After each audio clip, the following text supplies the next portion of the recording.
O clima esquentou logo depois do apito final na partida entre Flamengo e Corinthians. Bastou o Mengão virar o jogo na casa do adversário para começar uma choradeira que parece que vai coar pelos corredores do Parque São Jorge a semana inteira. Os corintianos estão inconformados com o segundo gol rubro-negro, alegando que a lateral que originou o lance deveria ser deles. Mas se a gente for olhar o replay com calma, tem um ângulo ali que mostra claramente o último toque sendo do jogador do Corinthians.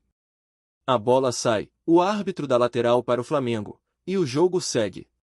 Gonzalo Plata cobra rapidinho, Carrascal recebe, limpa o lance e toca com precisão para Luiz Araújo, que pega de primeira e manda uma chapada no canto. Um golaço. Flamengo vira o jogo por 2-1, conquista 3 pontos fundamentais e dispara na liderança do Campeonato Brasileiro. O resto é barulho. O Corinthians até teve mais volume no primeiro tempo, pressionou, criou chances, mas faltou competência na hora de decidir. E o Flamengo, mesmo não jogando bem nos primeiros 45 minutos, mostrou aquela famosa estrela de quem quer ser campeão. Time que almeja o título precisa vencer mesmo quando não joga bem. E foi isso que o Flamengo fez. No segundo tempo, o técnico Felipe Luiz mexeu bem na equipe, corrigiu o buraco no meio de campo, deu mais dinâmica ao time, e a virada veio com autoridade. O jogo foi difícil, suado, daquele jeito que o torcedor gosta, com raça, com entrega, com cara de campeonato. E olha que o torcedor rubro-negro nem teve tempo de comemorar direito, porque logo depois do jogo já veio notícia de problema na volta da delegação. O Flamengo, que estava em São Paulo depois da maratona da última semana, viagem para enfrentar o Estudiantes, treinos fora do Rio, logística apertada, acabou sofrendo um atraso no voo por causa de um problema no ar-condicionado da aeronave. A previsão era que o elenco embarcasse entre 1h30 e 2h da manhã, mas os jogadores só conseguiram decolar quase 3 horas depois. Resultado, chegaram no Rio de Janeiro por volta das 5 da manhã, esgotados. Por isso, hoje todo mundo teve merecido dia de descanso, e só amanhã o elenco se reapresenta no Ninho do Urubu. Inclusive, amanhã o técnico Felipe Luiz completa 1 ano à frente da equipe principal, e que trajetória já começa a ganhar contornos de algo muito especial.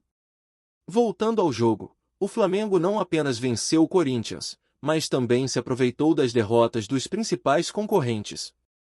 O Cruzeiro perdeu para o Vasco, o Palmeiras tropeçou diante do Bahia e o Mirassol foi derrotado pelo Atlético Mineiro. Ou seja, o Flamengo foi o único do G4 que venceu na rodada. E isso fez toda a diferença na tabela.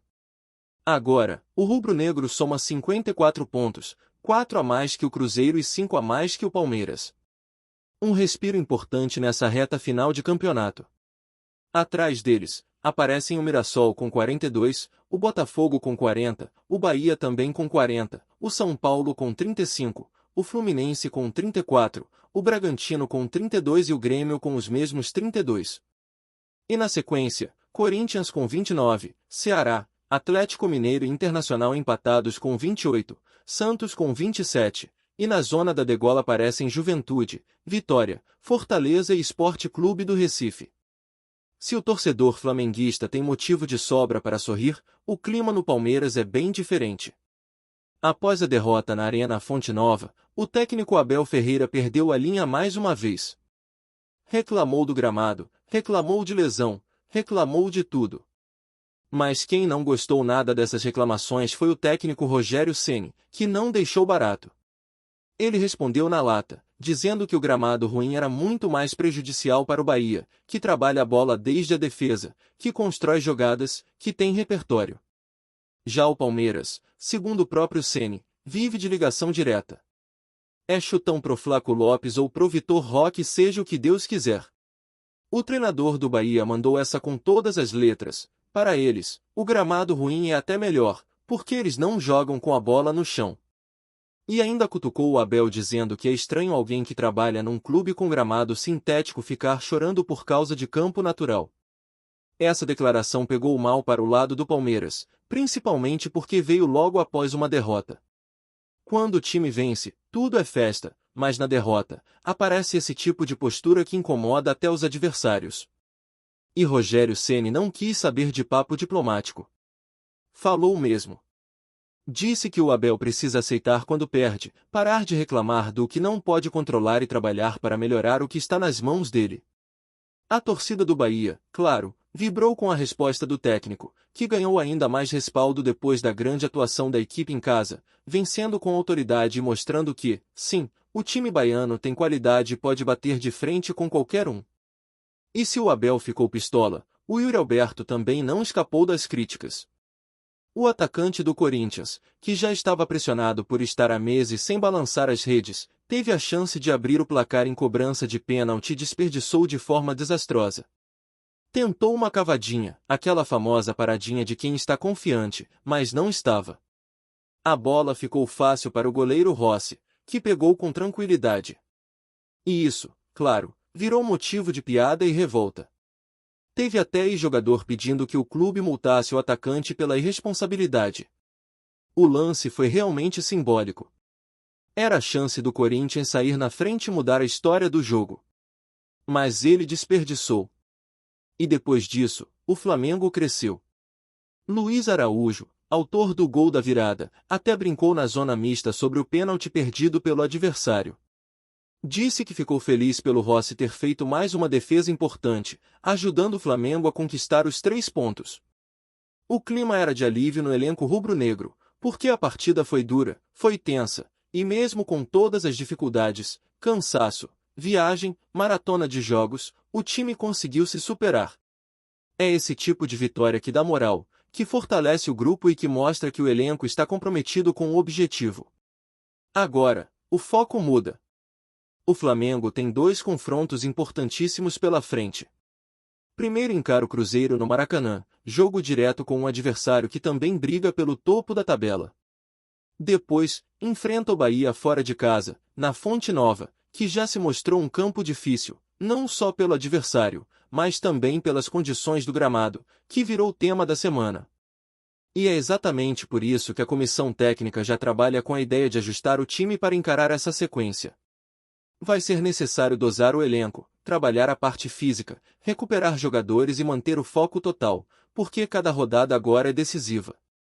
E olha que o desgaste não é pouca coisa, não. A última semana foi puxada.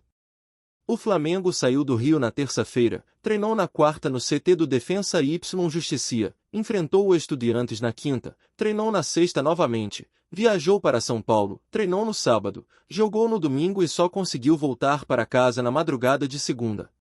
Uma maratona pesada, que exige muito da preparação física e da recuperação dos atletas. Mas é nessas horas que o trabalho da comissão técnica aparece. E pelo que se viu em campo, o Flamengo está sabendo lidar bem com tudo isso. O que mais chamou a atenção nessa vitória sobre o Corinthians foi a postura do time no segundo tempo. Depois de um primeiro tempo muito abaixo, com buracos no meio de campo e pouca criação, o time voltou mais concentrado, mais organizado e com mais vontade. A entrada de alguns jogadores mudou a dinâmica, e o gol da virada coroou essa mudança de atitude. O Flamengo foi efetivo. Teve menos posse de bola, mas foi mais perigoso.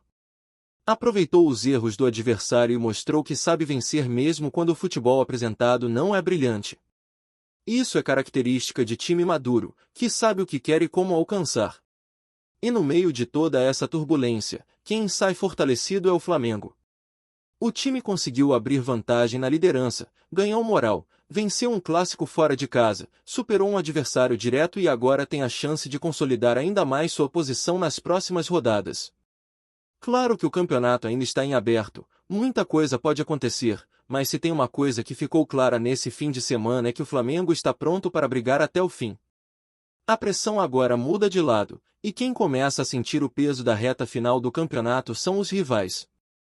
O Cruzeiro, que vinha embalado, tropeçou diante do Vasco e perdeu a chance de colar no Flamengo. E o Palmeiras, que também sonhava com a ponta da tabela, acabou sendo dominado pelo Bahia e viu a distância para o líder aumentar. Esses resultados mexem com o psicológico dos times, principalmente porque, nesta fase da competição, cada ponto perdido pesa como se fossem 3. O Flamengo, por outro lado, se fortalece, tanto pela tabela quanto pelo ambiente interno, que vive seu melhor momento na temporada. O elenco rubro-negro está fechado com o técnico Felipe Luiz, que mesmo sendo um comandante jovem em início de trajetória como treinador, já mostra maturidade e leitura de jogo apuradíssima.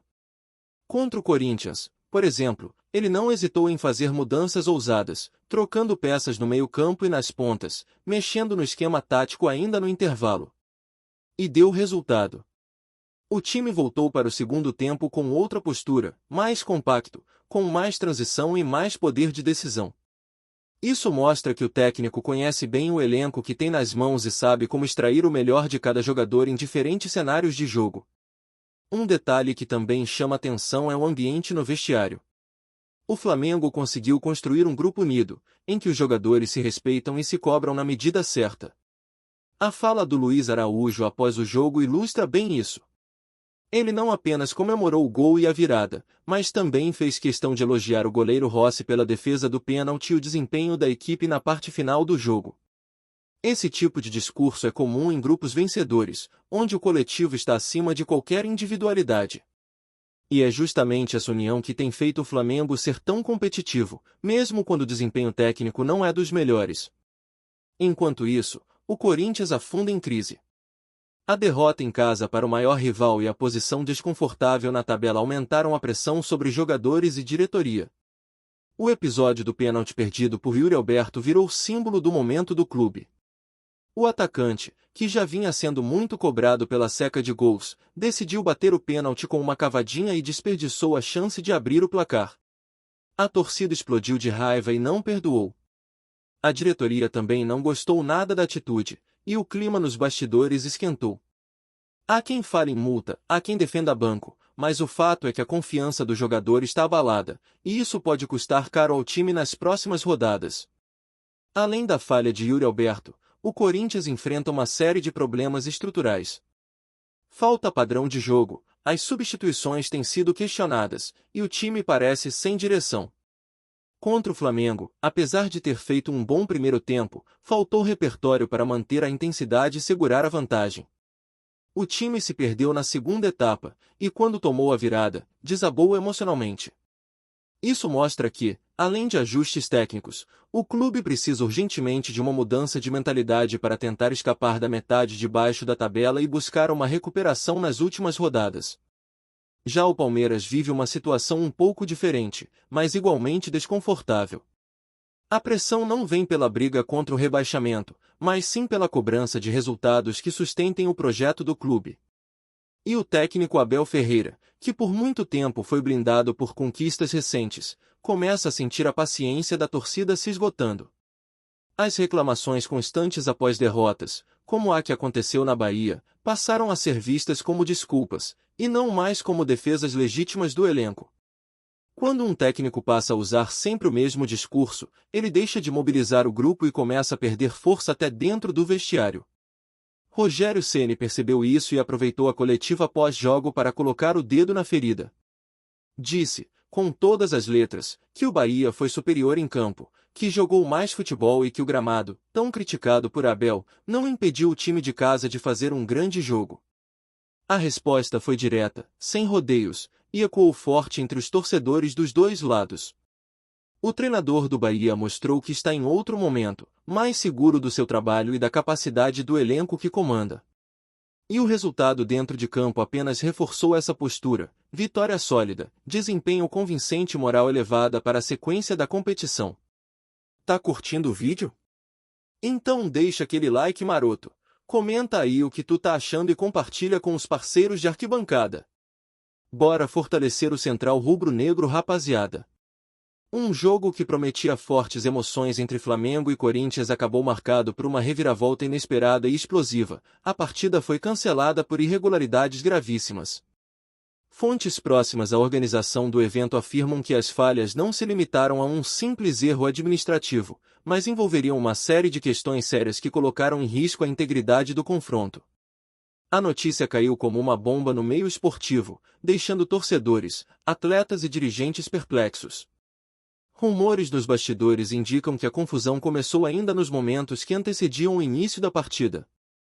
Fontes anônimas sugerem que problemas com escalação, documentação de atletas e até mesmo irregularidades na arbitragem teriam motivado a decisão extrema de cancelar o duelo.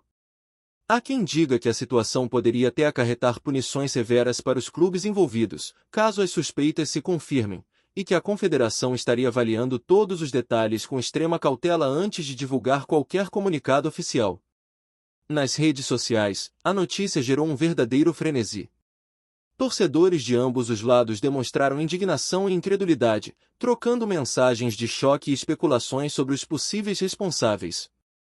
Alguns fãs chegaram a afirmar que episódios assim poderiam manchar a reputação de duas das maiores equipes do país, enquanto outros apostam que estamos diante de um caso que vai entrar para a história do futebol brasileiro. Especialistas esportivos começaram a especular sobre os impactos que essa situação pode ter na temporada, levantando questões sobre classificação em campeonatos, contratos de transmissão e até a moral das equipes diante de torcidas apaixonadas. O burburinho é intenso. Entre relatos de bastidores e informações de dentro do clube, circulam versões sobre reuniões emergenciais entre dirigentes, advogados e autoridades do futebol, tentando encontrar uma saída para o impasse. Enquanto isso, os jogadores vivem uma expectativa angustiante, sem saber se e quando o jogo poderá ser remarcado, e como lidar com o impacto psicológico e esportivo desse episódio. Alguns jornais já aventam a possibilidade de consequências duradouras, incluindo investigação profunda e medidas disciplinares inéditas, que podem transformar a maneira como confrontos de grande porte são organizados no Brasil. Se por um lado a paralisação surpreende, por outro deixa no ar a tensão de um escândalo que promete repercutir muito além do campo.